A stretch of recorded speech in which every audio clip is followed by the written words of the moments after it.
ಎಲ್ಲರಿಗೂ ಹಾಯ್, ನಮಸ್ಕಾರ. ನಾನು ನಿಮ್ಮ ರಜತ್. ಆ್ಯಕ್ಚುಲಿ ನಾನು ಧರ್ಮಸ್ಥಳಕ್ಕೆ ಬಂದಿದ್ದೆ. ಬಂದಿದ್ದ ಕಾರಣ ಏನು ಅಂದರೆ ಸೌಜನ್ಯ ಅವರ ತಾಯಿನ ಮೀಟ್ ಮಾಡಬೇಕಾಯಿತು. ಬಂದಮೇಲೆ ನಾನು ಫಸ್ಟು ಶಿರೀಶ್ ಮದನ್ ಅವ್ರ ಸರ್ನ ಮೀಟ್ ಮಾಡಿದ್ದೆ. ಅದಾದಮೇಲೆ ಮಹೇಶ್ ಸರ್ನ ಮೀಟ್ ಮಾಡಿದೆ. ಅವರಿಬ್ಬರನ್ನ ಮೀಟ್ ಮಾಡಿದ್ಮೇಲೆ ಬಹಳ ಖುಷಿ ಆಯಿತು. ಅವ್ರು ಹೇಳಿದ್ದು ವಿಷಯಗಳು, ಹಂಚ್ಕೊಂಡಿದ್ದು ಅವರ ಎಕ್ಸ್ಪೀರಿಯನ್ಸ್ ಎಲ್ಲ. ಅದಾದಮೇಲೆ ನಾನು ಸೌಜನ್ಯ ತಾಯಿಯವ್ರನ್ನ ಮೀಟ್ ಮಾಡೋಕ್ಕೆ ಹೋಗಿದ್ದೆ. ಬಹಳ ಬೇಜಾರಾಯಿತು ಆ ತಾಯಿನ ನೋಡಿ. ಅವ್ರು ಮಾತಾಡಿದ್ದು ರೀತಿ ಆಗಿರ್ಬೋದು, ಅವರು ನೊಂದ್ಕೊಂತಾರ ವಿಷಯಗಳಾಗಿರ್ಬೋದು. ಕೊನೆಗೆ ನಾವೆಲ್ಲ ಜೊತೆಗಿದ್ದೀವಿ ಅಂತ ಹೇಳಿಬಿಟ್ಟು ಧೈರ್ಯ ಕೊಟ್ಟು ಬಂದ ಮೇಲೆ ನಾನು ಆಚೆ ಬರ್ತಿದ್ದಂಗೆ ಹಲವಾರು ಪ್ರೆಸ್ ಮೀಡಿಯಾಗಳು ಅಲ್ಲಿ ನಿಂತಿದ್ರು. ನನಗೆ ಆ್ಯಕ್ಚುಲಿ ಟೈಮ್ ಇರಲಿಲ್ಲ. ನಾನು ಅರ್ಜೆಂಟಾಗಿ ಬೆಂಗಳೂರಿಗೆ ಬರಲೇಬೇಕಾಗಿತ್ತು.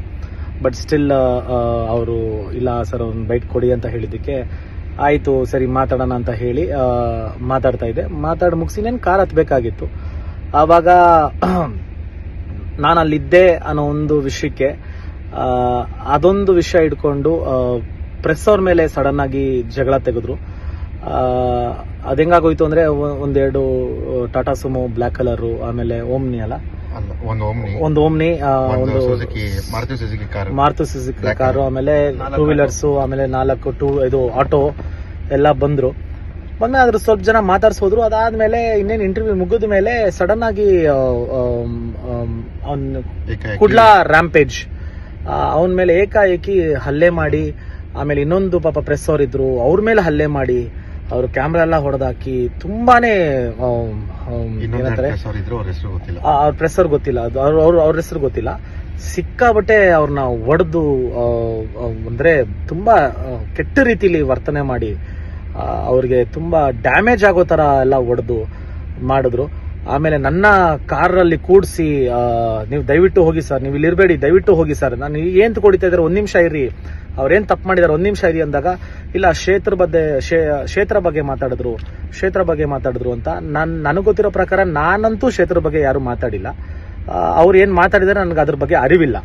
ಬಟ್ ಆದರೆ ಇದು ಏಂತಕ್ಕೆ ಈ ತರ ಮಾಡ್ತಾ ಇದ್ದಾರೆ, ಏನು ವಿಷಯ ಅಂತ ನನಗೆ ಗೊತ್ತಿಲ್ಲ. ನನಗೊಂದು ದೊಡ್ಡ ಕ್ವಶನ್ ಮಾರ್ಕ್ ಏನು ಅಂದ್ರೆ, ಬೆಳಗಿನ ಜಾವ ಮಧ್ಯಾಹ್ನ ಟೈಮು ಅದು ನಾವೆಲ್ಲ ಇದ್ದಾಗಲೇ ಇದನ್ನೆಲ್ಲ ಮಾಡ್ತಾ ಇದ್ದಾರೆ ಅಂದಾಗ ಇನ್ನ ರಾತ್ರಿ ಹೊತ್ತು ಇನ್ನೇನೇನು ಮಾಡಿರಬಹುದು, ಯಾರ್ಯಾರು ಏನೇನು ಮಾಡಿರಬಹುದು. It's been a very big question mark to me. ಇದೇನಾಗ್ತಿದೆ ಇದು ಒಳ್ಳೇದಲ್ಲ, ಒಳ್ಳೆ ಬೆಳವಣಿಗೆ ಅಲ್ವೇ ಅಲ್ಲ. ಈ ತರ ಪ್ರೆಸ್ ಅವ್ರ ಮೇಲೆ ಹಲ್ಲೆ ಮಾಡೋದಾಗ್ಲಿ ಒಡೆಯೋದಾಗ್ಲಿ ಮಾಡೋದು ತುಂಬಾ ದೊಡ್ಡ ತಪ್ಪು. ಇದಕ್ಕೆ ದಯವಿಟ್ಟು ಎಲ್ಲರೂ ಸ್ಟ್ಯಾಂಡ್ ತಗೊಬೇಕಾಗತ್ತೆ. ಯಾಕಂದ್ರೆ ಒಂದೊಂದು ಚಿಕ್ಕ ವಿಷಯನೂ ತುಂಬಾ ಹೈಲೈಟ್ ಮಾಡಿ ಮಾತಾಡೋ ಪ್ರತಿಯೊಂದು ಜನರು ಇವಾಗ ನನ್ನ ಕಣ್ಣು ಮುಂದೆನೇ ಇದಾಗಿದೆ. ಅವರು ಪಾಪ ಆ ತರ ಒಡೆದು ಅವ್ರನ್ನ ಆ ತರ ಮಾಡಿದ್ದು ತುಂಬಾ ಬೇಜಾರಾಯ್ತು. ಇವಾಗ ಅವ್ರು ಹಾಸ್ಪಿಟಲ್ ಇದಾರಂತೆ. ಅಲ್ಲಿ ನನ್ನ ನಿಂತ್ಕೊಳಕ್ಕೂ ಬಿಡ್ಲಿಲ್ಲ, ನನ್ನ ಕಾರಲ್ಲಿ ದಬ್ಬಿ ಹತ್ಸಿ 50-60 ಜನ ಬಂದು ಮಾಡೋ ಅವಶ್ಯಕತೆ ಯಾರಿಗೂ ಇರ್ಲಿಲ್ಲ ಅನ್ಸುತ್ತೆ. ಇದನ್ನ ಮಾಡಬಾರ್ದು ಯಾರು.